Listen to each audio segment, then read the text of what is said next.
विजय संकल्प समावेश जोग देले ओडिशा मुख्यमंत्री मोहन चरण माझी।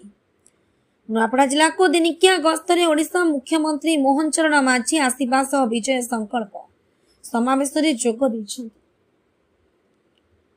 अवसर में जिलावासी को उद्बोधन दे जिले में 1400 कोटी टंका विकासमूलक कार्य आगामी दिन में कराजिबो। नुआपड़ा डबल इंजिन विकास देखिबो बोली कहिथिले। तृणमूल स्तर में बसंत पंडा संगठन एवं राजू भाई सेवा डबल इंजिन भाव में कार्य करियो बोली मत व्यक्त करिसेंति। नुआपड़ा उपनिर्वाचन में बीजेपी विपुल संख्यार यशस्वी करबा जिला को 1 नंबर करबा बोली कहिथिले। दलीय प्रार्थी जय ढोलकिया समस्त को मुंडिया मारी जनता को आशीर्वाद भिक्षा करिसेंति। निर्वाचन विजय संकल्प नेबा पई आह्वान करिसेंति।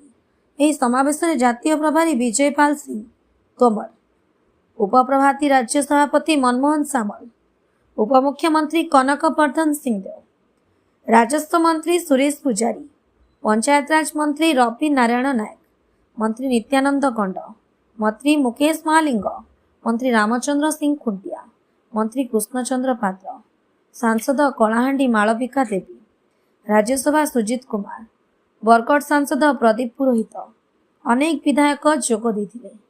ए महामिश्रण पर्व में 45 जन बीजेडी सरपंच समिति सभ्य बीजेडी पूर्वतन सांसद प्रतिनिधि लंबोदर नियाल जोग देथिबार देखिबाकु मिलिथिला। पर जिला बीजेपी कार्यालय ठारे ओडिशा मुख्यमंत्री मोहन चरण माझी सांबादिक सम्मेलन अनुष्ठित होइतिला। नुआपड़ा जिला बीजेपी कार्यालय ठारे ओडिशा मुख्यमंत्री मोहन चरण माझी आसी सांबादिक सम्मेलन रे जोग देथिले। एही सम्मेलन रे राज्य सभापति मनमोहन सामल, बीजेपी दलीय प्रार्थी जय ढोलकिया, कलाहांडी सांसद मालविका देवी, पूर्वतन कलाहांडी सांसद बसंत कुमार पंडा, जिला सभापति कमलेश दीक्षित एवं खरियार रोड एनएससी अध्यक्ष डॉक्टर सोनिया जैन जोग देथिले। नुआपड़ा रे दलीय प्रार्थी घोषणा होइथिबा बेले बीजेपी दलीय प्रार्थी को विजय नहीं संगठन कार्य आरंभ होइछि। विशेषकर नुआपड़ा को तांको 3 थर गस्त करिथिबा से प्रकाश करिसेंति। नुआपड़ा जिला प्रथम गस्त माराकुड़ा महोत्सव रे 320 कोटी घोषणा करी बारंबार नुआपड़ा को आसीबा को पड़ियो बोली प्रतिश्रुति दैथिले।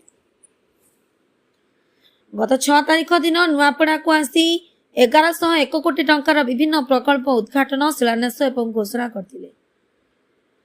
आज विजय संकल्प समावेश मिश्रण पर्व में बीजेडी बहु कार्यकर्ता, नेता और जनप्रतिनिधि माने सामिल हुई दल को मजबूत करथिबा बेले दलर विजय को सुनिश्चित करिसेंति। नुआपड़ारू विश्वनाथ सामल को रिपोर्ट, फास्ट न्यूज ओडिशा।